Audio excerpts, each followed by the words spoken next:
Fala galera, professor Gustavo Cisne aqui, começando agora a parte 2, com a questão 60 da prova da UDESC, Banca Sebrae, bora lá. Nos ácidos de carbono, o aumento de teor de carbono eleva a ductilidade do material, facilitando o processo de soldar. A questão está totalmente errada, né? Ela inverte aí tudo, né? Por quê? Carbono é o principal elemento endurecedor da liga de ferro-carbono. Se eu aumentar o teor, eu elevo a resistência mecânica e a dureza do aço. Em contrapartida, esse aumento traz dois efeitos negativos. Reduz drasticamente a ductilidade, ou seja, ele fica frágil, e piora a soldabilidade, né? Porque aumenta a temperabilidade, gerando estruturas frágeis na zona termicamente afetada e elevando o risco de trinca a frio. Então ela inverteu aí, né? 2. Tenacidade é a capacidade do aço de absorver energia mecânica em regime elástico, o que é equivalente à capacidade de restituir a energia mecânica absorvida. E aí? Quase, né? Primeira parte até que tá certo, agora a segunda tá errado. Resiliência, né? Resiliência é exatamente o que está escrito no item. É a capacidade de um material absorver energia mecânica em regime elástico e restituí-la integralmente quando a carga é removida com o efeito de uma mola. Graficamente, é a área sobre a fase linear elástica do diagrama tensão-deformação. Já a tenacidade é a capacidade do material absorver energia até a ruptura, ou seja, a tenacidade engloba a absorção de energia tanto no regime elástico quanto no plástico. Olha lá.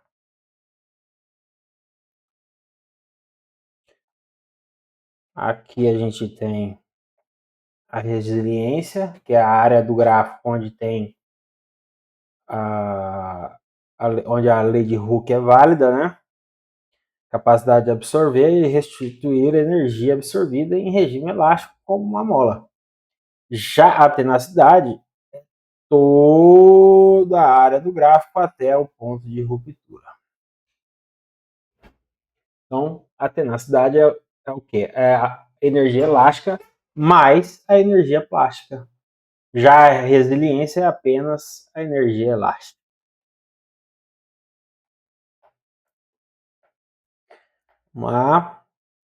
A proteção contra a corrosão dos aços expostos ao ar pode ser realizada por galvanização, que consiste na adição de uma camada de zinco à superfície de aço. Eu já usei muito, né, nas usinas solares que a gente fazia, era tudo de aço galvanizado. Então, a questão está certa, né? O zinco age como um metal de sacrifício. A galvanização nada mais é do que você revestir a superfície do aço carbono com uma fina camada de zinco. O zinco é mais anódico, né? Ou seja, menos nobre que o ferro. Se o revestimento sofreu um arranhão, por exemplo, ali, o aço ficar exposto, o zinco atuará como metal de sacrifício, corroendo-se preferencialmente e protegendo o aço estrutural intacto. Então, tá aí. Proteção galvânica é catódica, né? Porque o zinco é mais anódico, ou seja, menos nobre. Inclusive nos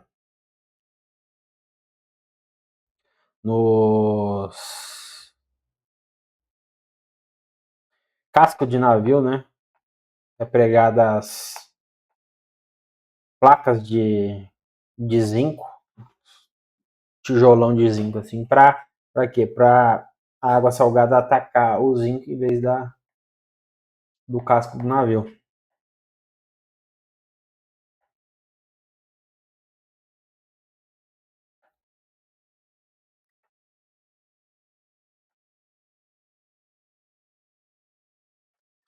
Esqueci de pôr as questões aqui da cura úmida. Não tem problema, eu tenho caderno de prova aqui. Vamos direto nele. Aqui, ó. Eu não lembrava, tá vendo? É que eu fiz a prova aqui e o que eu marquei em azul aqui é o que eu deixei sem marcar, porque eu não lembrava. Aí entre errar e não perder ponto, preferi não perder ponto. A cura a vapor é realizada através de um ciclo no qual, após um período de espera, a temperatura é rebaixada gradualmente, sendo mantida por um período de conservação antes da elevação de temperatura em velocidade moderada. 64. A cura de vapor oferece menor resistência inicial se comparada à cura úmida normal, porém apresenta menor risco de fissura por retração. 65. Após a ocorrência da pega do concreto, uma das técnicas utilizadas para a cura úmida é a cobertura do concreto com areia umedecida. Aí, eu vou mostrar para vocês aqui. 63, que é a primeira, está errado, por quê? Ela faz alusão apenas ao primeiro ciclo. Eu não vou ficar lendo isso aqui tudo. Eu tenho uma imagem aqui que fala mais por que 1000 palavras. Ó, primeiro ciclo, que é o que a Manca falou, que é o da pré-cura. O concreto ganha rigidez inicial em temperatura ambiente por 1 a 4 horas antes do início do aquecimento para evitar a expansão destrutiva. Obviamente, aqui já responde a segunda também, né? Porque falando lá da fissura e tal, não. Ele já faz aqui, ó, uma pré-cura justamente para não ter aquele problema de 1 a 4 horas. Aí começa-se a elevação de temperatura de 10 a 20 graus por hora. Aquecimento controlado até atingir o patamar máximo de entre 50 a 70 graus. Já na terceira etapa, né, é o período hipotérmico, ou seja, de conservação, a manutenção da temperatura máxima para acelerar as reações químicas de hidratação e garantir a desforma rápida. A banca vai tentar sempre inverter essas ordens, né? E sugerir que o resfriamento ocorre antes da elevação ou que há período de espera, né? Já o resfriamento gradual, redução lenta da temperatura para evitar choque térmico e surgimento de fissura por gradiente. Então tá aí, as etapas, né? Aqui como que faz a cura de vapor versus cura úmida. O que acontece? A cura a vapor entrega muito mais resistência inicial, mas a resistência final pode ser ligeiramente inferior à cura úmida devido à maior porosidade, né? A cura a vapor apresenta maior risco devido ao calor que acelera a retração e gera gradientes térmicos severos. Então, a pegadinha, se a questão afirmar que a cura a vapor reduz o risco de fissura ou tem menor resistência inicial, marca como falso imediatamente, porque a gente viu que a resistência inicial é maior, porém, você tem mais chance de fissuração e mais chance de porosidade, né? Ó, como funciona?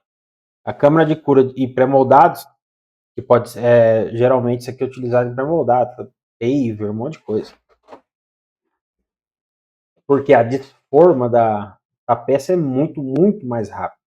Então, câmara de cura, tá aqui, ó, e pré-moldados, aplicação soberana na indústria de pré-fabricado para retatividade de forma. Tem uma caldeira, a tubulação de distribuição, bocais de vapor. Aí cobre ali com lona e joga vapor embaixo e é isso aí, meu amigo. Tá lá, ó, a diferença aí. Cura a vapor e a cura úmida normal. Desforma rápida, muito alta, resistência inicial, menor resistência final devido ao crossover, né, que é o gradiente de temperatura, risco de trinca pela elevada pela condição, né, de temperatura, né, a retração. A aplicação típica em indústria de pele moldada. A cura úmida, o ganho de resistência é plano, moderada lenta, máxima contínua baixa e a obra é em loco, né? Então tá aí. Então só por aqui a gente já consegue responder todas aquelas questões, né, do caderno de prova. Cura a vapor é realizada através de um ciclo, no qual, após um período de espera, a temperatura é rebaixada gradualmente, sendo mantida por um período de conservação antes da elevação de temperatura em velocidade moderada, né? Não é um ciclo, né? São 4. Só que ele inverte aqui, né, a temperatura. Cura a vapor oferece menor resistência inicial se comparada à cura úmida normal, porém apresenta menor risco de fissura por retração. Cura a vapor maior, né, igual ele fala aqui, maior resistência inicial se comparada à cura úmida, porém apresenta maior risco, inverteu aqui, né? Então, errada, e aí, cobertura com concreto com areia umedecida, tá certo. Qualquer barreira que você põe ali para atrasar a evaporação vai servir para fazer a cura, né? Pó de serra, já utilizei feltro, né? Eu utilizava muito feltro, manta de feltro, aqueles cobertor de mendigo que o pessoal chama. Sacanagem, né? Mas o pessoal que fala aí, né? Que o nome daquilo lá é cobertor de mendigo. Aí você joga por cima da laje concretada, ali recém-concretada, e molha aquilo lá, né? Então vai atrasar a evaporação da água e vai promover uma melhor cura, né? Vamos lá. Tendo como referência os postos de trabalho, recomenda-se que o projeto de um canteiro de obras considere uma distância de no máximo 100 metros do plano horizontal e 15 do vertical para disponibilização de água potável em bebedouro e dispositivo equivalente. Literalidade da NR18, não preciso nem explicar isso aqui. Sumiu.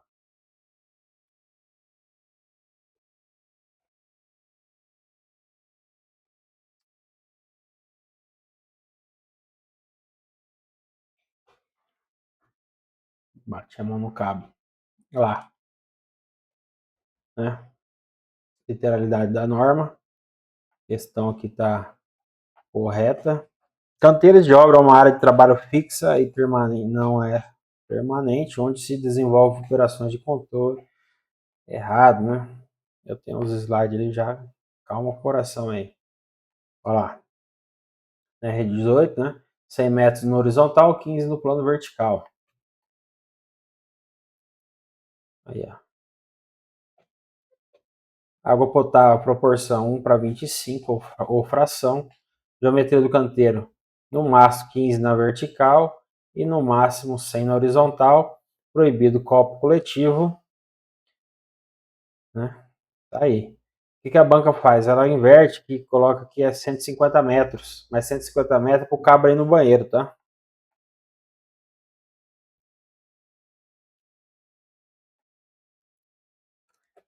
Já no canteiro, instalação como permanente, né? Área de vivência em canteiro de obra e a própria NR18 é definido por excelência como área de trabalho fixa e temporária ou provisória. Então, algumas coisas de canteiro, né? Ó.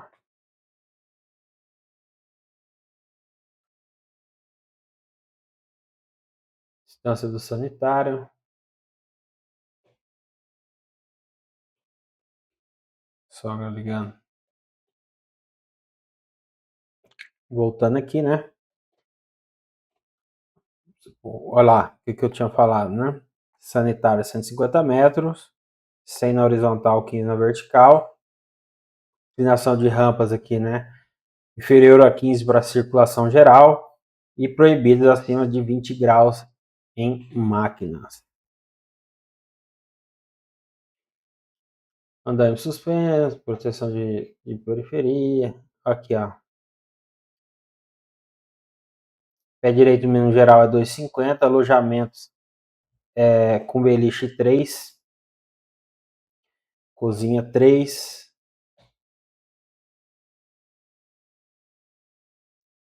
Mais algumas coisas aqui, mas isso aqui, ó, tem uma aula só disso aqui, tá? Hierarquia de controle de risco dentro do canteiro. Primeiro você tenta eliminar o risco. Se você não consegue, você tenta substituir o risco por um risco menor. Aí depois você aplica as medidas de segurança coletiva. Depois você aplica medidas de administrativa, né, para diminuir o risco. E por último, só você dá o EPI para o cabra. Vamos lá.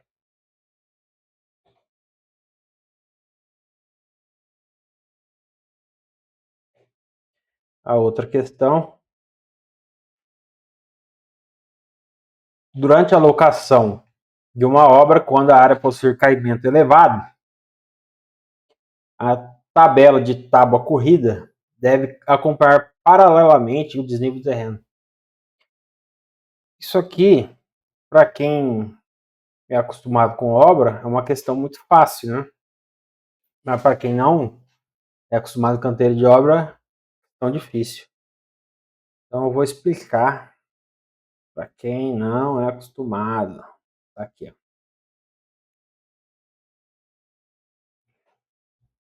Olha lá. Tá vendo aqui? O que acontece? Esse gabarito aqui, ó, essas tábuas aqui, é o gabarito de obra.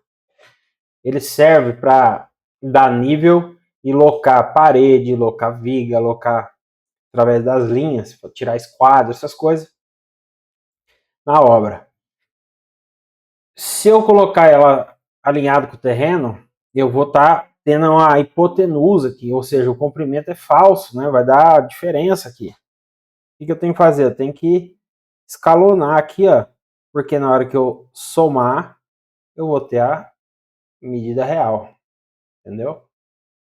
Se eu fizer aqui, eu vou ter a hipotenusa. Então, duas diferenças, né?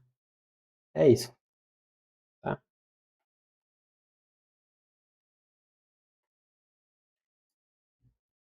69.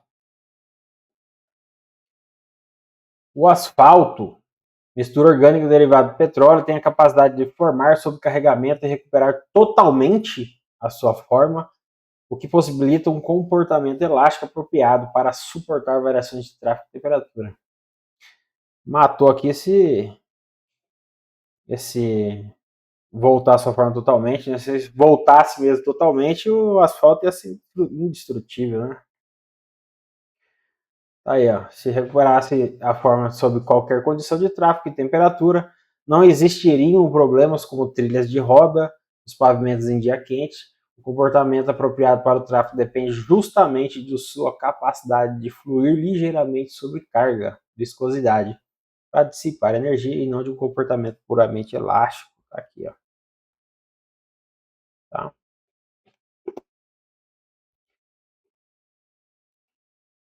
Aqui, ó.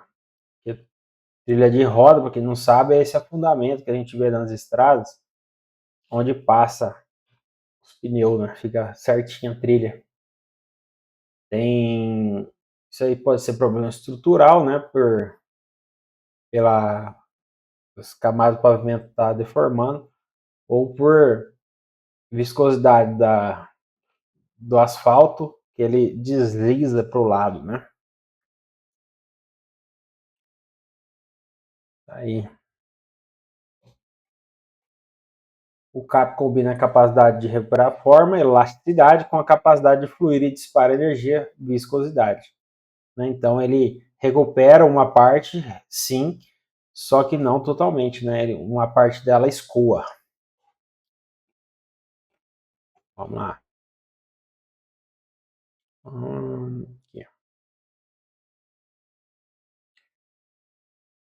70 cimento Portland, o maior teor de silicato tricálcico, e menor teor de silicato de cálcio, tende a apresentar maior calor de hidratação e maior resistência mecânica nas primeiras idades. Exatamente isso. Aí, ó.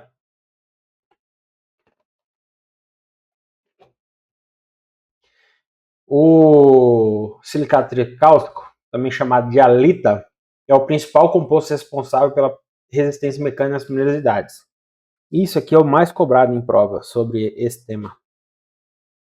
Halita, resistência mecânica nas primeiras idades, de 1 a 7 dias. Já a belita é responsável por ganho de resistência em idades mais avançadas, após os 28 dias. E ela se hidrata lentamente, né? E libera calor também lentamente. Portanto, aumentar a halita, né, ou silicato tricálcico, e reduzir o silicato de cálcico, belita, resulta em um cimento que ganha resistência rápido, mas libera muito calor, o que requer cuidados em concretagem de grande volume. Frequentemente se utiliza aí gelo para combater o calor, né? Vamos ver aqui. Os agregados têm função predominante estrutural e influenciam diretamente a resistência mecânica, a durabilidade e a travabilidade de concretos e argamassas, devendo apresentar granulometria adequada a ser desprovido de impureza orgânica.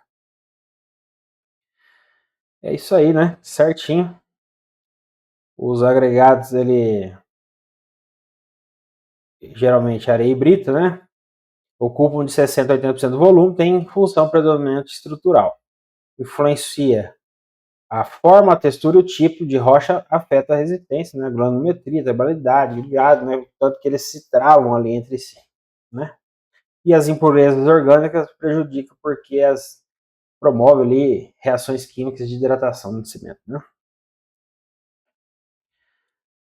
Vamos ver. No âmbito do controle tecnológico, ensaios como absorção de água por imersão e índice de vazios permitem avaliar a porosidade e a capacidade de ingresso de água do concreto, e ensaios de carbonatação permitem avaliar a profundidade de penetração do CO2 na estrutura. É isso mesmo, né? Sem erro nenhum. Avalia o índice de vazio, avalia a porosidade do concreto. Quanto mais esses índices maiores de índice de vazio, mais fácil é para a água entrar e agentes agressivos penetrarem, reduzindo a durabilidade. E os ensaios de carbonatação, exemplo de fenolftaleína ali, que muda de cor, né? Avaliam a profundidade de penetração do CO2.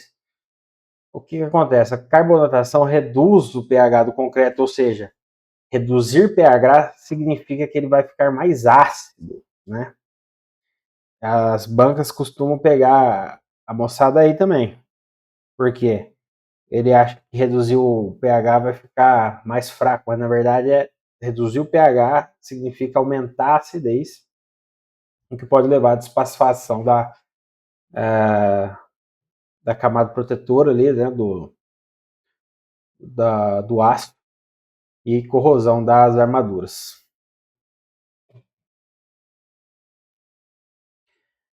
Em pavimento rígido, as placas de concreto de cimento Portland dispensam a execução de subbase quando o subleito apresenta superior a 8%, pois a elevada rigidez do concreto estrutural é suficiente para distribuir as tensões no solo de fundação. Aqui tem dois erros, né? Por quê? Dispensam a execução subbase? Não. Em alguns casos se dispensa a realização, a execução da base, né? Se assenta direto na subbase. E critério de CBR não é critério para base de pavimentação rígida, porque a dissipação de energia da placa de concreto é diferente, é maior, mais espalhada. Então você não precisa de CBR, precisa de estabilidade, ou seja, se você tiver uma base estabilizada ali granulometricamente, ou uma BGS, já é suficiente. Então, errada por dois motivos aqui, né? Olha lá. Não tem finalidade estrutural primária, igual eu falei, né? Aqui, ó. O que eu preciso?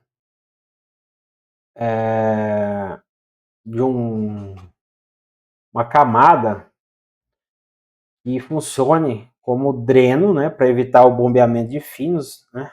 Tá aqui uma camada granulométrica, né? E também ela não pode ser, ó, a base pode ser dispensada em pavimentos rígidos, a base. Então, um CBR superior a 8, dispensa de base é uma extrapolação falsa. Solos residuais tropicais altamente intemperizados geralmente apresentam baixa estabilidade natural associada à estrutura agregada e à sucção matricial. Vou explicar isso aí para vocês. O que acontece? Tem dois erros aqui também. O solo lateralizado é aquele que sofreu lixiviação, carreamento de finos, de minerais, né? Um solo lavado, em outras palavras. O que acontece? Ele é um solo pobre, né, em nutrientes, porém, quando ele está seco, ele vira quase que uma rocha, né? É que a gente vê aquele solo rachado lá do sertão. O que acontece? Ele seco, ele tem uma resistência muito grande, porém, ele tem esse problema da sucção matricial. O que é a sucção matricial? Quando ele seca,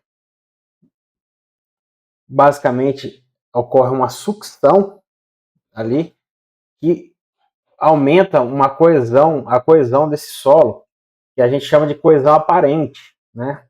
A umidade natural costuma ser baixa, gerando pressões capilares negativas, sucção, e une fortemente os grãos, conferindo uma coesão aparente elevadíssima. O que é o risco nesse solo, né? É que quando ocorre de serem saturados, essa sucção cai a zero, ou seja, ele colapsa, né? Porque o que mantinha ele unido era essa sucção matricial. Quando eu exponho ele à água, acaba, né, com essa sucção e, consequentemente, o solo vem a colapsar.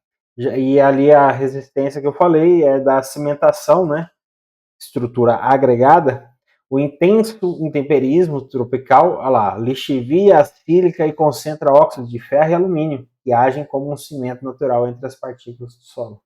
Tá vendo? É isso. Cai muito sobre lateralização de solo, viu? Se você não sabe, é bom saber. Aqui.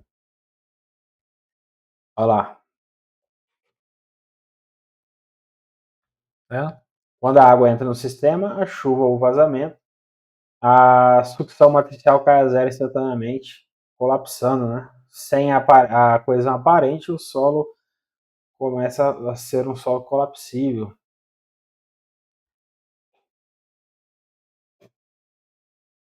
Aí, beleza. Vamos lá.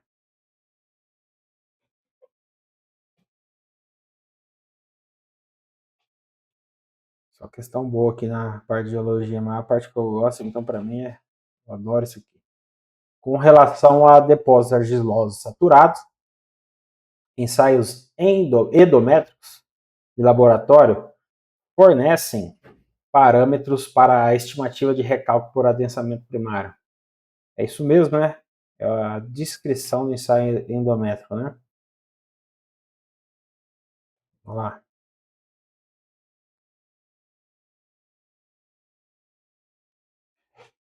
Ensaio endométrico ou ensaio de adensamento unilateral é o procedimento de laboratório soberano e indispensável para estudar depósitos de argilas moles saturadas. É através desse ensaio que o engenheiro obtém os parâmetros fundamentais para calcular a magnitude e o tempo do recálculo por adensamento primário, tais como índice de compressão e índice de recompressão, tensão de pré-adensamento e coeficiente de adensamento. Lembrando, o que é o adensamento? É a expulsão de água pela aplicação de uma carga, né? Ela ocorre aí em solos não coesivos de forma praticamente instantânea e em solos coesivos demora mais, né? Por isso que a gente tem recalques aí ao longo de vários anos em solos argilosos.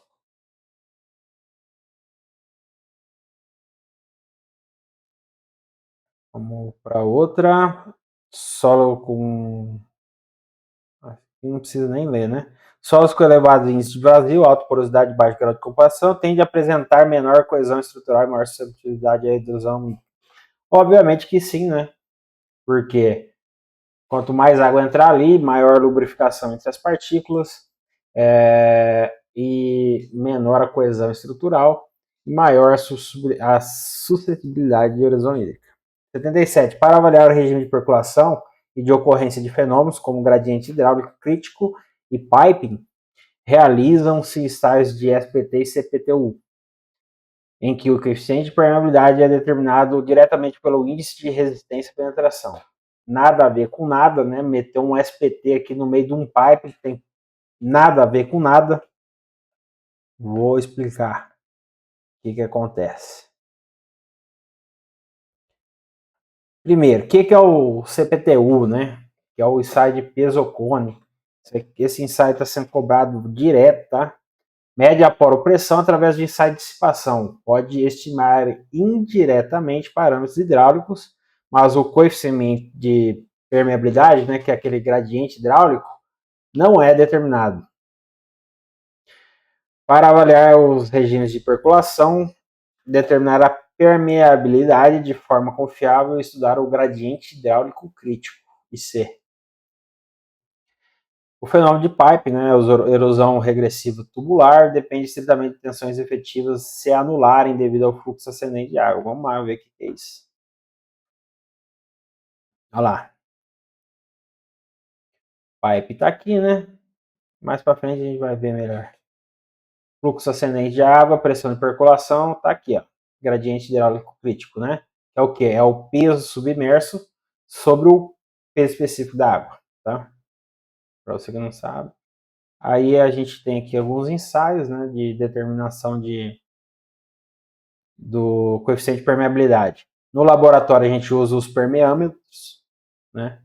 E in situ a gente usa os ensaios de perda da água e Lugueon-Lefranc para maciços rochosos e fundações. Ensaios de bombeamento para determinar que K em larga escala para aquíferos. Tá aí. Se a banca te perguntar como que determina o coeficiente de permeabilidade, no laboratório a gente usa os permeâmetros e in situ a gente usa os ensaios de Lugueon-Lefranc. Tá?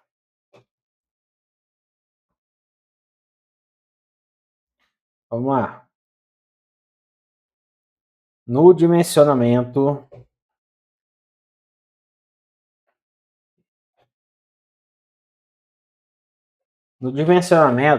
de muro de gravidade, quando o maciço de solo de terra é horizontal, homogêneo, não coesivo e não há presença de nível da água, o empuxo ativo de terras pode ser determinado usando a teoria de Rankine, sendo proporcional ao quadrado da altura do muro e atuando a 1/3 da altura medida a partir da base da estrutura. Tem dois erros aqui, né? Ah, não, Rankine tá certo. Da Rankine é 1/3 mesmo da base. Tava confundindo com a pressão lá do empuxo, né? Vamos ver aqui. Olha lá. A alternativa descreve com precisão matemática e física as premissas do resultado da teoria de Rankine. Como ele fala aqui, né? Ó, magnitude do empuxo é calculada pela área desse triângulo. A forma clássica é gama, que é o peso específico ali do fluido, o quadrado da altura, vezes o coeficiente ali do material e o ponto de aplicação a 1/3 da altura, né? H sobre 3. Basicamente, eu vou explicar aqui mais ou menos como funciona aqui. Ó. Tá vendo aqui? Como não cair nos nas pegadinhas do Sebrasp, no método Rankine. Tá vendo aqui, ó? Nessa imagem aqui já fala muito. Tá vendo que é um triângulo, basicamente, aqui, ó. Chega a ser bem um triângulo, porque tem ali diferença de solos também, né? Mas para efeito de cálculo, isso aqui é um triângulo que a gente calcula o empuxo, né? Aplicado a 1/3 da altura. Vamos ver aqui. Cenário perfeito. Se eu tenho um solo 100% granular, eu tenho um C igual a 0, né? Porque a água passa direto. Reaterro perfeitamente horizontal é reto, né? Que é a situação mais legal que a gente tem. Sem atrito de muro de solo e ausência de lençol freático seco. Falou o ranking básico, o muro é um sabonete, não tem atrito e o solo é areia pura. Vamos ver o que é isso? Olha lá. Diagrama de tensões, o triângulo perfeito, né? Eu falei ali para você. Você calcula essa área, o volume, dependendo do caso, né?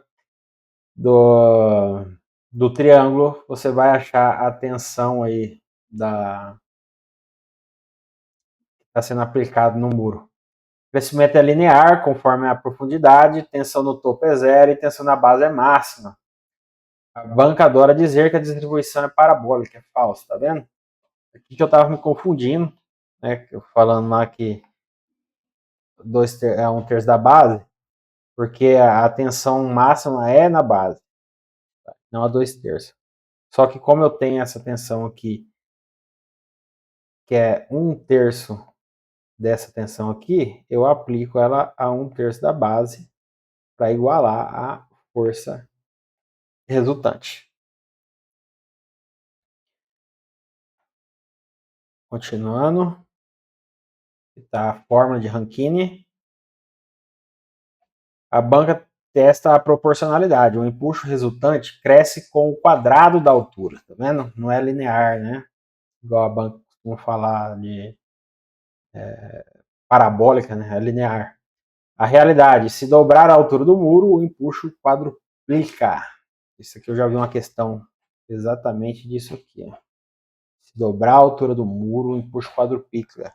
Por isso que é importante um cara que saiba o que está fazendo quando for dimensionar o muro de arrimo, porque o cabra vai lá, vou aumentar só mais 1 metro aqui e não sabe disso aqui, né? Olha a cagada.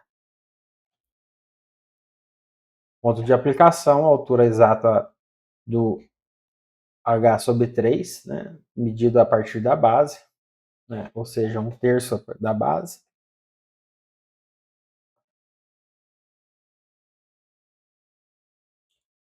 Tá aí, né? Para solo granular C igual a 0.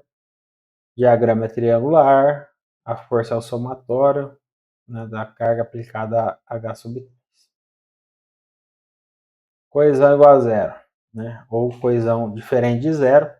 A argila alivia o muro no estado ativo, porque a argila, por ter coesão, ela não transfere totalmente a carga para o muro, né? Porque ela está ali, ela mesma tem a sua própria estabilidade. Já a areia não tem coesão nenhuma, ou seja, ela faz força total no muro. O termo entra subtraindo, que é da parte da argila. Solo coesivo puxa o topo do muro, gerando a trinca de tração, tá vendo? O solo coesivo, além de ele aliviar a pressão no muro, bem na zona de tração ali, ó, de altura Z ali, é onde ocorre uma puxar. Então, a gente tem aqui uma zona de cisalhamento, né? Coesão reduz o impulso ativo se a banca disser que aumente marqueado. Que aula, hein? Que aula. E o efeito mochila? Forma um diagrama estritamente retangular. Empuxo extra. A sobrecarga pesa igual em todo muro. O ponto de aplicação muda para H/2. O que é o efeito mochila? É uma carga, né? Aplicado, por exemplo, a passagem de um caminhão. Por quê? O solo lateral vai servir como um anteparo, né? Esse empuxo aqui do solo vai servir como um anteparo e essa carga aplicada aqui vai se distribuir uniformemente aqui, somando.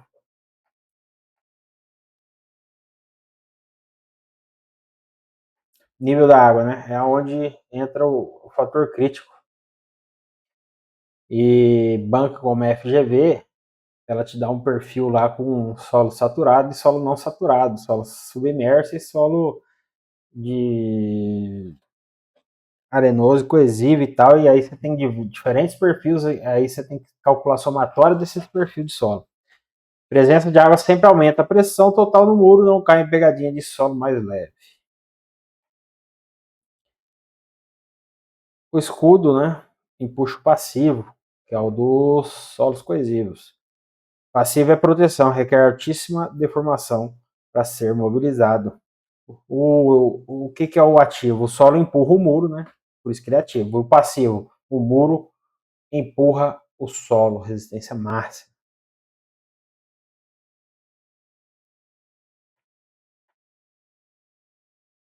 Bom, a gente está aqui. Rankine vezes Coulomb, né? Que é o mais famoso aí, critério de cisalhamento maior Coulomb. Bateu o olho, deu atrito no Tardós no nome, né? Elimine Rankine e vai para Coulomb. Parede perfeitamente lisa, superfície de ruptura plana e simplificada. Esse é o Rankine, ele não tem aqui atrito, né? A gente desconsidera o atrito. Já o mundo real, né, que é o muro tem atrito com o solo, né? Então, considera atrito do solo um muro diferente de zero e avalia equilíbrio de uma cunha de ruptura. Olha a diferença aí. Massa, né? Agora, verificação de estabilidade de tombamento. O risco do muro girar sobre o próprio pé, né? Isso aqui tem caído muito nas últimas provas Sebrasp. Tá aqui, ó. Fator de segurança são momentos resistentes por momentos solicitantes tem que ser maior ou igual a 1,5. Inclusive é uma das questões lá, tá? Quem derruba é o empuxo ativo, quem salva é o peso próprio, né? Verificação de deslizamento, força resistente por força atuante. Quem empurra e quem salva é o atrito da base, quem empurra é o empuxo horizontal, né? Meio lógico. Feito isso, desmistificamos aqui a parte de Rankine e Coulomb. E aí a gente já pode aí responder aquelas questões, né?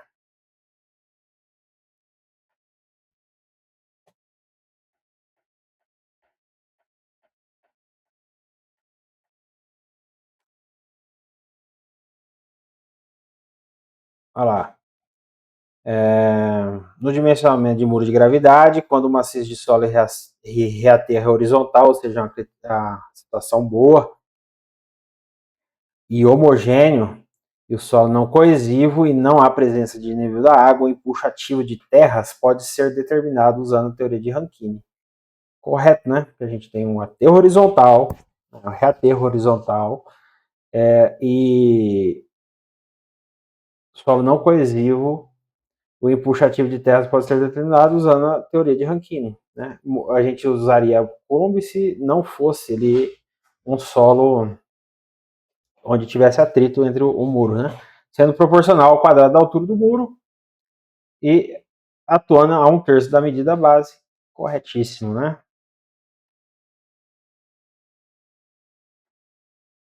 A 81, no dimensionamento do muro de arrimo lá, basta analisar o deslizamento for superior a 1,5? Não, né? A gente tem que ver deslizamento, tombamento e rolo confusão, né? Beleza, então tá aí. Então a 79 é uma questão besta, né? Obviamente, com uma estaca que você crava lá e você tem um esforço horizontal nessa estaca, obviamente que você vai ter que levar em consideração a questão do cisalhamento dessa estaca cravada, né?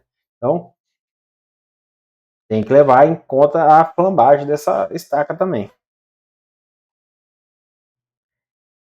80 Terzag e Coulomb. Então, a partir da 80 eu vou gravar na próxima aula, porque ela é mais cabeluda e já está dando 45 minutos.